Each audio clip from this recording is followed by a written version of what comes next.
Selamat datang kembali di panduan penggunaan aplikasi Moving Class Poltekkes Denpasar. Pada sesi ini kita akan membahas tentang data-data akademik. Panduan ini bisa berlaku untuk administrator dan juga admin program studi. Ada beberapa data di bagian akademik. Yang pertama adalah data program studi. Ini data langsung dari SIA ya, jadi tidak ada nambah data ataupun edit data di sini. Nambah edit datanya ada di SIA. Kemudian data kurikulum program studi juga sama. Ini hanya untuk melihat saja apa sih mata kuliahnya di kurikulum prodi ini dan seterusnya. Perubahan datanya semua ada di SIA. Oke. Kemudian yang ketiga adalah kelas dan KRS. Di sini ada jelas semua data kelas mata kuliahnya.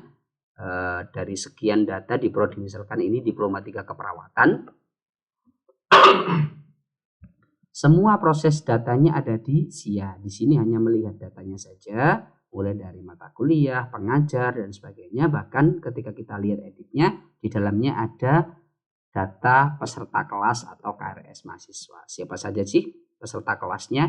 Ini bisa dilihat semua di sini. Adapun data manajemen datanya, penambahan, penghapusan datanya melalui SIA.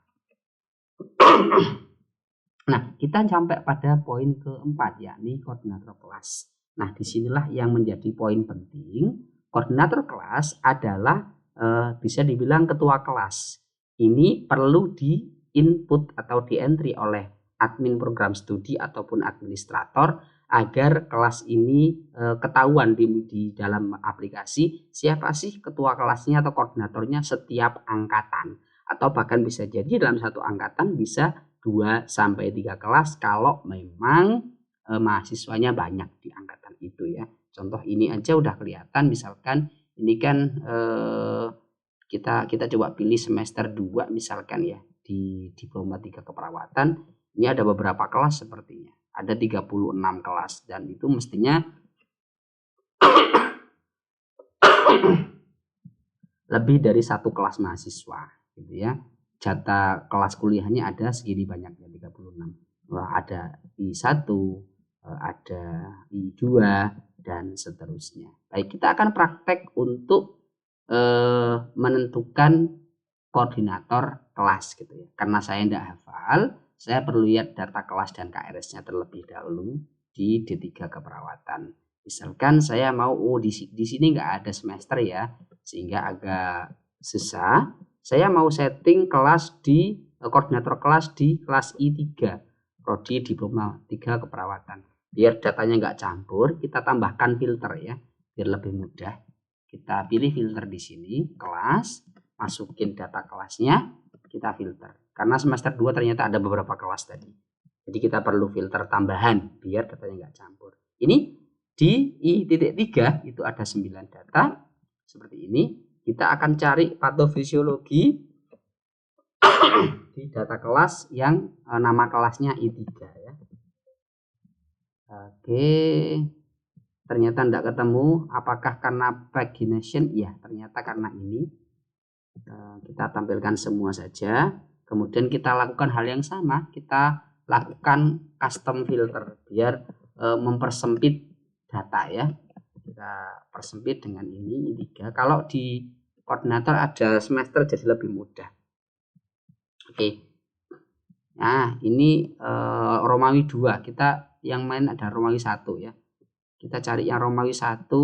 Nah, ini contohnya. Nah, misalkan nih saya mau ambil koordinatornya adalah ini. Saya ini sampel aja ya, acak aja. Jadi, untuk semester 2 kelas Romawi 1.3 kita mau setting koordinatornya 1 orang. Kita kentang aja semua, kemudian kita klik set koordinator, masukin, pilih dan simpan. Jadi cukup sekali proses untuk mahasiswa satu kelas pada setiap angkatan. Nanti di semester 4 misalkan kita bisa praktek lagi semester 4. Nah, ini contohnya semester 4 kita pakai kelas ini misalkan Romawi 2.3 ya. Ini ada. Kita praktek lagi ya, kita coba lagi ya. Kita Kita coba lagi. Kalau admin prodi pastinya sudah hafal ini. Mahasiswanya siapa yang bisa yang jadi koordinator gitu ya. Oke. Ini kelasnya ada 10 data. Di sini juga sama 10 data. Pastikan tidak ada pagination ya, biar enggak sampai kelewatan nanti kelasnya. Kalau nanti datanya lebih dari 10, ada pagination yang dicentang cuma 10, padahal masih ada di page 2, nanti yang page 2 nggak dapat koordinator. Jadi mending tampilin semuanya aja biar kelihatan. Kita akan ambil satu sampel mahasiswa di sini. Saya ambil acak aja. Kita lakukan hal yang sama. Kali ini saya mau setting satu aja dulu, satu kelas kuliah gitu ya. Kita simpan. Nah, satu-satu pun bisa, tapi saya rasa ini tidak praktis. Praktisnya ya begini, kita filter semesternya, kita filter kelasnya, kemudian kita centang saja semua, baru kita set koordinatornya siapa. Nah, ini nanti akan cepat sekali. Dalam satu prodi, kalau yang garap ini admin prodi, mungkin 10-15 menit selesai, karena settingnya per kelas mahasiswa.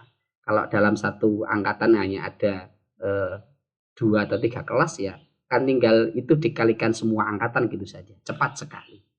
Dan ini nggak akan lama, kecuali kalau yang nyeting administrator pusat ya, bakalan lama karena kelas yang ditangani banyak, karena prodinya banyak gitu ya. Oke. Baik, demikian untuk setting koordinator kelas. Yang pasti koordinator kelas ini sebagai catatan di setting atau harus di entry oleh admin prodi atau administrator pada setiap awal semester. Kalau nggak disetting koordinator kelasnya, maka mahasiswanya satu kelas tidak ada yang bisa menjadwalkan kuliah melalui aplikasi ini. Gitu. Oke, terima kasih, semoga bermanfaat.